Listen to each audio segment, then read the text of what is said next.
Assalamualaikum warahmatullahi wabarakatuh. Kami dari kelompok 16 Ekonomi Korupsi yang beranggotakan saya sendiri, Putri Sabila dengan NIM akhir 141 dan saya Naira Muna dengan NIM akhir 139.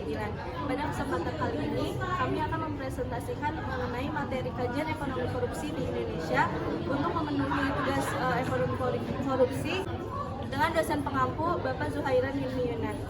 Selamat mendengarkan. Assalamualaikum warahmatullahi wabarakatuh. Kami dari kelompok 16 ingin mempresentasikan tentang kajian ekonomi korupsi di Indonesia. Ini adalah anggota-anggota dari kelompok kami, yaitu kelompok 16. Di sini ada latar belakang, kenapa sih kita harus mengkaji ekonomi korupsi di Indonesia? Indonesia mencatat skor 37 dari 100 dalam Corruption Perception Index atau CPI pada tahun 2024, yang dimana menunjukkan bahwa korupsi masih menjadi masalah serius. Korupsi di Indonesia masih menjadi masalah serius, terutama dalam sektor pengadaan barang dan jasa atau PBJ, infrastruktur, dan proyek strategis. Sektor-sektor ini mengelola anggaran besar dan sangat rawan terhadap penyalahgunaan wewenang akibat lemahnya pengawasan dan minimnya transparansi. Kondisi ini menimbulkan dampak serius terhadap kerugian negara. Maka dari itu kita perlu mengkaji bagaimana ekonomi korupsi di Indonesia. Pada slide ini kita akan membahas sektor-sektor yang rentan terhadap korupsi. Yang pertama itu terhadap sektor pengadaan barang dan jasa pemerintah. Kemudian yang kedua ada infrastruktur dan proyek strategis. Lalu dalam kedua sektor ini bagaimana peran birokrasi dan institusi dalam praktik korupsi yang terjadi. Pada slide ini kami akan mengkaji lebih lanjut terkait korupsi pada sektor pengadaan barang dan jasa pemerintah. Survei Penilaian Integritas 2024 oleh KPK mencatat risiko penyalahgunaan mencapai 97% di kementerian atau lembaga dan 99% di pemerintah daerah. Dari total responden internal, 53% mengakui adanya penyimpangan dalam proses pengadaan. Temuan lain mengungkapkan 56% menyatakan kualitas barang tidak sepadan dengan harganya dan 38% menyebut hasil pengadaan tidak memberikan manfaat optimal. Dalam korupsi ini memunculkan beberapa praktik, di antaranya yang pertama ada pengadaan fiktif atau barang jasa tercatat secara administratif, namun tidak pernah benar-benar diadakan. Kemudian ada markup harga, yaitu harga beli dinaikkan secara tidak wajar dari nilai pasar untuk mengambil keuntungan pribadi atau kelompok. Kemudian ada gratifikasi atau penyedia barang jasa memberikan imbalan ke pejabat agar menang tender dan mempermudah proses pengadaan. Kemudian yang keempat ada kolusi, yaitu kesepakatan antara penyelenggara negara dengan penyedia untuk mengatur pemenang lelang. Kemudian kita akan mengkaji pada sektor yang rentan terhadap korupsi yang kedua, yaitu sektor infrastruktur dan proyek strategis. Dalam periode 2022 hingga 2024, setidaknya terdapat 6 kasus korupsi yang berkaitan dengan proyek-proyek strategis. Pusat Pelaporan dan Analisis Transaksi Keuangan mencatat sebanyak 36,67% dari total dana PSN digunakan untuk kepentingan pribadi, termasuk mengalir ke rekening aparatur sipil negara atau ASN dan politisi. Hal tersebut terjadi di beberapa tahap dengan beberapa praktiknya. Yang pertama pada tahap perencanaan anggaran, di mana praktik markup anggaran dan pembangunan infrastruktur yang tidak berdasarkan kebutuhan real masyarakat. Kemudian yang kedua pada tahap pelaksanaan proyek, di mana spesifikasi teknis pekerjaan tidak dijalankan sesuai yang direncanakan, dan pengurangan mutu bahan bangunan yang tidak sesuai dengan standar kualitas. Kemudian pada tahap serah terima pekerjaan, yang dimana memasukkan dokumen, menyembunyikan kekurangan, dan mempercepat pencairan anggaran tanpa memeriksa lapangan yang memadai. Kemudian pada tahap terakhir, yaitu pada tahap pengawasan, di mana pengawasan dilakukan secara formalitas saja, tanpa kunjungan lapangan, dan laporan pengawasan direkayasa agar terlihat tidak ada masalah. Selanjutnya, kita akan membahas peran birokrasi dan institusi yang sebenarnya dalam menanggulangi sektor-sektor yang rentan terhadap korupsi ini. Yang pertama, pada peran birokrasi, yaitu yang pertama, kewajiban untuk menyampaikan laporan hak harta kekayaan yang dilaporkan setiap tahunnya. Kemudian, kebijakan yang mengatur mengenai penguatan sistem integritas internal instansi pemerintah. Kemudian, pengendalian tindak korupsi di level unit kerja, pelayanan melalui pembangunan zona integritas. Kemudian, peran institusi yaitu menyusun dan melakukan penegakan hukum, kemudian menerapkan sistem pengawasan dan audit, kemudian membangun sistem transparansi dan akuntabilitas, dan pada institusi pendidikan yaitu untuk pencegahan agar tidak terjadi praktik korupsi pada masa yang akan datang. Lalu bagaimana upaya pemberantasan korupsi yang sebenarnya harus dilakukan oleh negara? Yang pertama itu didukung dengan peran kejaksaan, di mana harus melakukan pada tahap-tahap penuntutan dan pelaksanaan proses peradilan. Dalam hal ini berperan untuk memastikan seluruh tahapan penyidikan hingga persidangan berlangsung secara adil dan sesuai dengan prosedur hukum yang berlaku. Kemudian pada peran kepolisian yang dimana harus dilakukan pada tahap penyelidikan dan penangkapan pelaku. Selain itu juga perlu mengembangkan strategi pencegahan yang lebih adaptif, termasuk dengan melalui peningkatan kapasitas sumber daya manusia dan teknologi.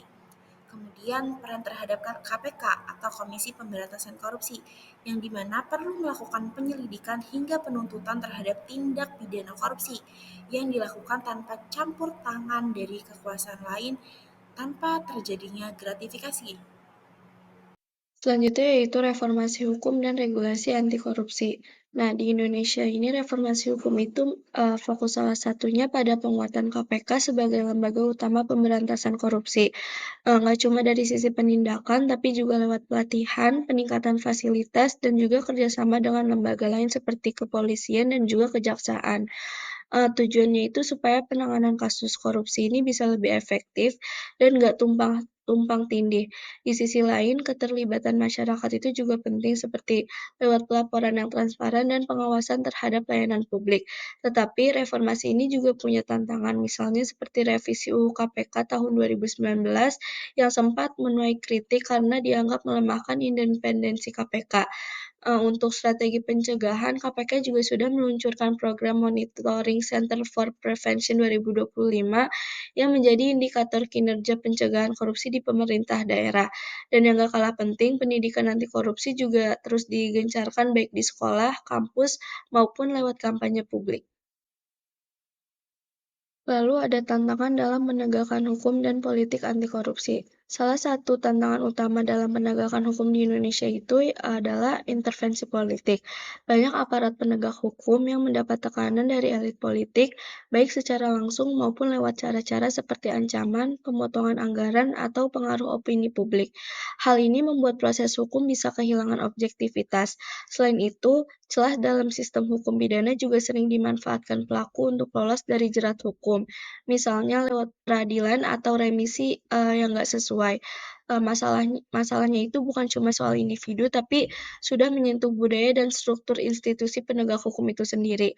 Kadang loyalitas politik lebih diutamakan daripada profesionalisme. Karena itu, penting banget ada penguatan independensi lembaga hukum, perlindungan bagi aparat, serta penggunaan teknologi dan kerjasama antar lembaga. Partisipasi masyarakat dan peran media itu juga sangat krusial untuk mengawasi jalannya proses hukum. Lalu pendidikan etika dan integrasi buat para aparat hukum itu juga menjadi investasi penting buat memperbaiki sistem yang ke depannya. Bahasan selanjutnya yaitu solusi dan rekomendasi kebijakan dalam pemberantasan anti korupsi. Yang pertama itu ada transparansi dan digitalisasi dalam administrasi publik. Sekarang digitalisasi dalam administrasi publik itu menjadi salah satu strategi penting dalam menciptakan birokrasi yang lebih transparan dan akuntabel. Lewat SPBE atau sistem pemerintahan berbasis elektronik, proses administrasi bisa dilakukan secara digital dan terintegrasi. Jadi semua tahapan itu bisa dilacak dan diawasi secara real time. Hal ini tuh jelas mengurangi potensi korupsi karena minim interaksi langsung antara pejabat dan masyarakat. Selain itu, digitalisasi juga mempercepat arus informasi dan mempermudah masyarakat dalam mengakses data soal anggaran, program, dan kinerja pemerintah. Bahkan di tingkat desa, website desa bisa menampilkan APBDS dan program pembangunan.